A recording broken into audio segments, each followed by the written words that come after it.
તો છે કે વધારે દે ઓછા પડે છે. બાબુ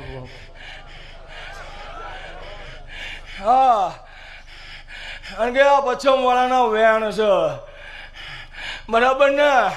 સ્ટેજ ઉપર ચડતા લગીને તને જ ખબર શું ગાવાનું છે, બરાબર ને? હા, અને પછી જે વેણ નીકળે સમજી લેજે પશ્ચિમ વાળાના વેણ પડેલા છે વાલા. જી જી હાજી દાદા.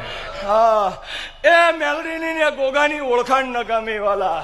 એ તું ક્યાં આવો આવો આવો, પણ તેથી તારા આહુડા હું જોઈ ગયો તો, બરાબર ને? એટલે બંગલો તો બની ગયો છે કે, પણ 45 વાળી વાત ઊભી છે. હાચું હાચું. એ બની જાય એટલે આવીશું. હું એમની જા લેવા આવતો નહીં. હાચું હાચું. હા, ભલે આ જગત મને કાંઈ એનથી લેવા દેવા નહીં. હું